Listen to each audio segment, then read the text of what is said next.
हमारे चैनल से जुड़ने के लिए YouTube पर रियाज एजेंसी को अभी सब्सक्राइब करें और साथ में बेल आइकन को दबाना ना भूलें। मुफ्ती साहब आते हैं इस इलाके में तकरीर करने के, मुरादाबाद के हमाद साहब कोई, उनके भी पेट में दर्द शुरू हो गया।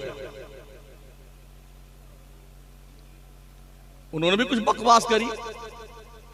मैं समझता था मुफ्ती लिखते हैं तो शायद होंगे भी मुफ्ती, मगर ये ख्याल मेरा गलत निकला। अगर मुफ्ती होते तो ला तकरबुस सलात पढ़ करके वांतुम सुकारा छोड़ के नहीं बैठ जाते। आधी अधूरी बात सुन करके किसी पर ऑब्जेक्शन करना ये पागलों और बेवकूफों का। इसी इलाके के एक नकीब साहब हैं जिन्हें जावेद सिद्दीकी कहा जाता है। उन्होंने कोई बकवास करी थी, उसका जवाब मुझे देना है।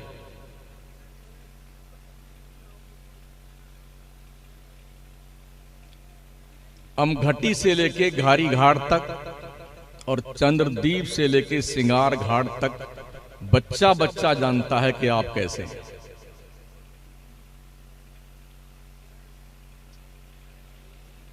मुझे किसी के जातियात पे गुफ्तगू नहीं करनी है, सिर्फ जवाब देना है। मुझे बाद में मालूम पड़ा कि इनको मिर्ची क्यों लगी।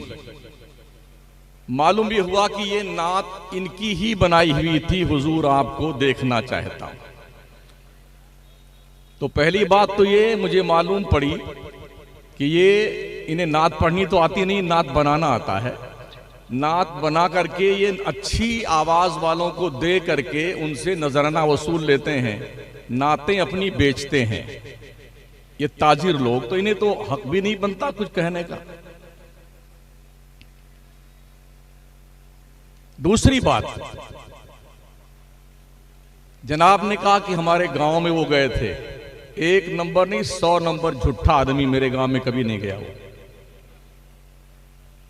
कभी नहीं गया। तीसरी बात, उसने कहा हम उनके बाप दादा को जानते हैं। तू क्या, तेरा बाप दादा भी मेरे बाप दादा को जानता है। और इस इलाके में जो भी कहीं रहता है हर एक एक दूसरे के बाप दादा को जानता है। तो इसमें कौन सी फजीलत की बात हुई कि तुम हमारे बाप दादा को जानते हो।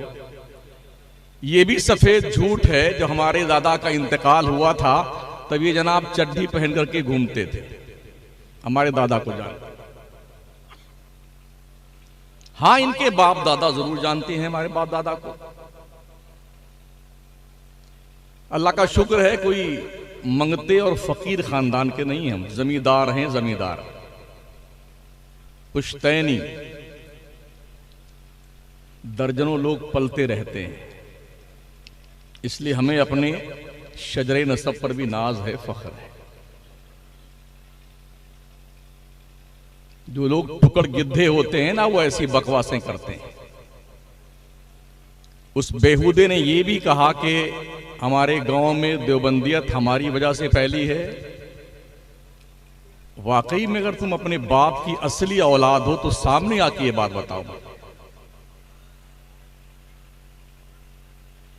सामने आके।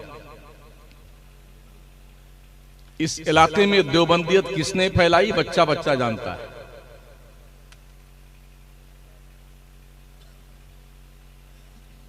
चालीस साल से मैं बाहर ही रहता हूं। कभी 2 दिन के लिए घर आता हूं, कभी 3 दिन के लिए आता हूं, कभी 4 दिन के लिए, कभी 2 घंटे के लिए।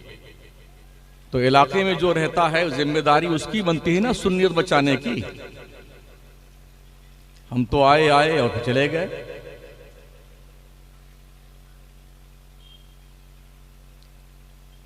उनके यहां शादी में ये था वो था, किसकी शादी में वहां भी नहीं आता है।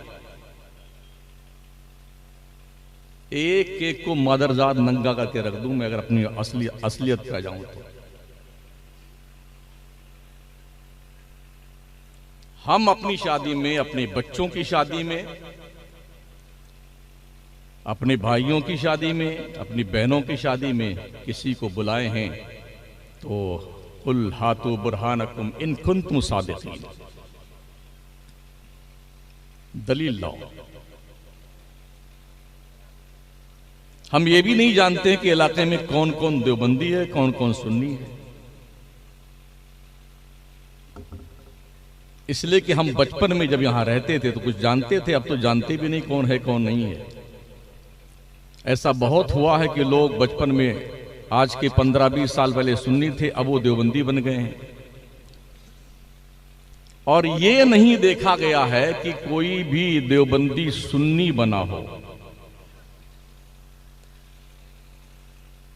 एक सिंपल मुझे बता दो आप,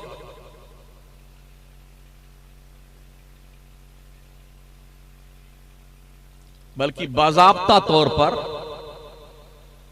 देवबंदी बनाने की मशीन लगाई हुई हमारे इलाके में। कोई देवबंदी वहां खा रहा है और आप यहां खा रहे हैं तो उसकी देवबंदियत कूद कर आपके प्लेट में आ गई, सबका निकाह टूट गया। अबे झूठे कहां लिखा हुआ है? अपने असली बाप की कोई औलाद हो, मुझे दलील बताए तो सही।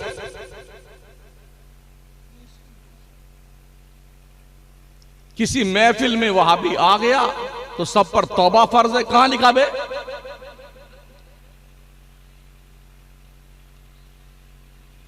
वजह यह रही कि हमारे इस इलाके के जाहिल सुन्नियों को यही बकवास सिखाई गई है। कुछ पीरों ने अपने रोशनदान से यही बदतमीजी के बोल कौम को घोल घोल के पिलाए,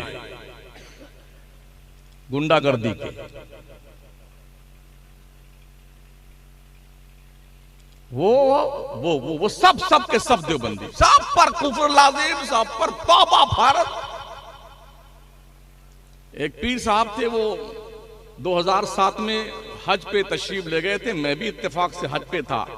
उनके बड़े कट्टर मुरीद उनके पीछे पीछे घूम रहे थे। कभी इस दुकान में घुसे पीर के साथ में, कभी उस दुकान के में। इसी इलाके के थे। तो मैंने उस मुरीद को पकड़ा, मैंने कहा हजरत से पूछो ये वहाबी देवबंदी की दुकान में क्यों घुस रहे हैं? मैंने कहा जितनी भी फर्श पर मार्बल की टाइल्स लगी है ये वहाबियों ने लगाई हरम में। कहां पढ़ते हो नमाज? जो चटाइयां और दरियां कालीन बिछी हुई हैं हरमैन तैयबैन में, वहाबियों ने बिछाई। जमजम का पानी निकालने की मशीन वहाबियों ने लगा रखी। जो पानी पीने का गिलास है वहाबियों ने मंगवाया। ऐसी जो हरमैन में लगी है वहाबियों ने लगवाई।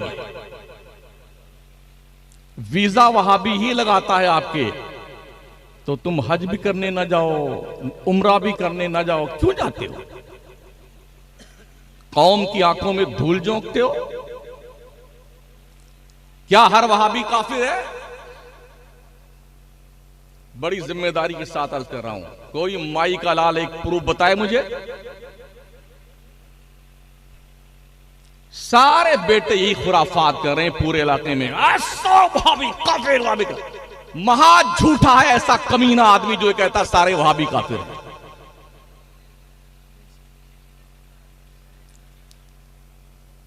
किसे कहते हैं काफिर पता है तुम्हारे?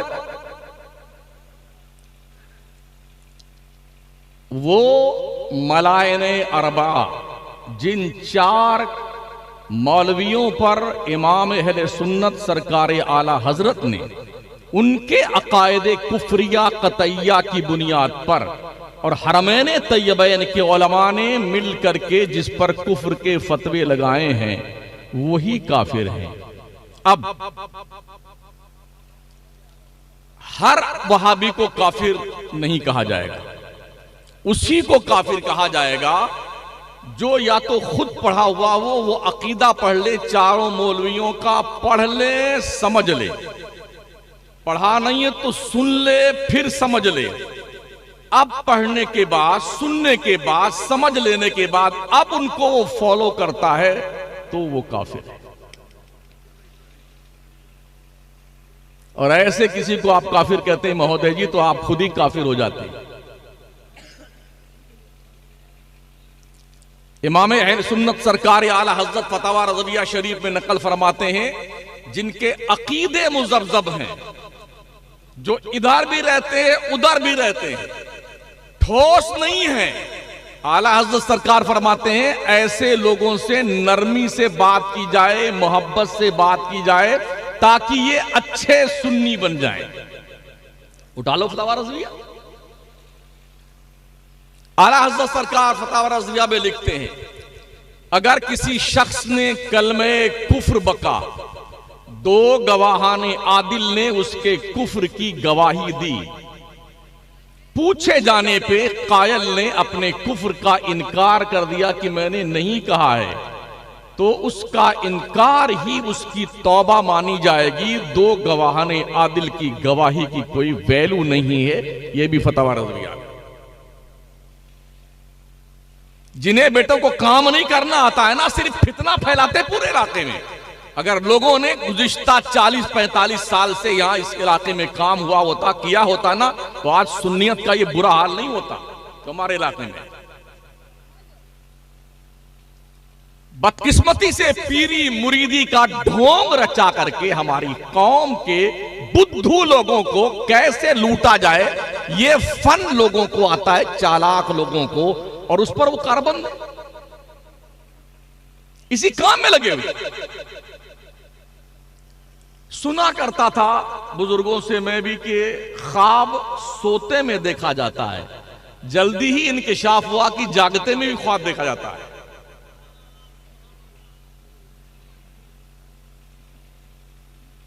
मुझे डर लगता है कहीं ऐसा ना हो कि लोग अपने पीरों को खुदा लिखना शुरू कर दें। गौस, कुतुब, अब्दाल, कलंदर, मस्तान, ये फला जो चाहो बना दो। कलम अपना है, कागज अपना है, दवा अपना, जो चाहो बना दो। इसलिए कि कौम का अकीदा अल्लाह की तरफ से फेर करके पीरों और मजारों पे चादर गागर फूल की तरफ मोड़ा जा रहा है। उस बात को लेकर के एक मौलवी साहब, मुफ्ती साहब आते हैं इस इलाके में तकरीर करने के, मुरादाबाद के हमाद साहब कोई, उनके भी पेट में दर्द शुरू हो गया।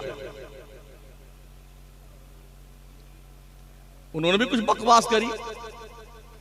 मैं समझता था मुफ्ती लिखते हैं तो शायद होंगे भी मुफ्ती, मगर ये ख्याल मेरा गलत निकला। अगर मुफ्ती होते तो ला तकरबुस सलात पढ़ करके वांतुम सुकारा छोड़ के नहीं बैठ जाते। आधी अधूरी बात सुन करके किसी पर ऑब्जेक्शन करना ये पागलों और बेवकूफों का काम है। तो इसलिए बड़ी जिम्मेदारी के साथ मैं अर्ज कर रहा हूं, अल्लाह का शुक्र है पूरे मुल्क में इसी ढंग से तकरीर करता हूं, कश्मीर से लेकर कन्याकुमारी तक, और खूब एड़ियां रगड़ रगड़ करके मर गए लोग। कुछ नहीं बिगड़ा शमसुद्दीन का। मेरा रब मेरे लिए काफी, हस्बुनल्लाह व नेमल वकील, नेमल मौला व नेमल नसीर। जावेद जैसे कितने टुकड़ गिद्दे हैं ना, हमारे टुकड़ों पे पलते हैं, मकराना में भी और घर पे भी।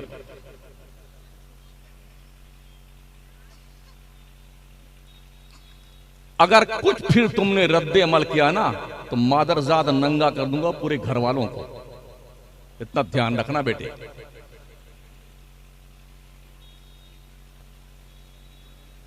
दुरूद शरीफ पढ़िए।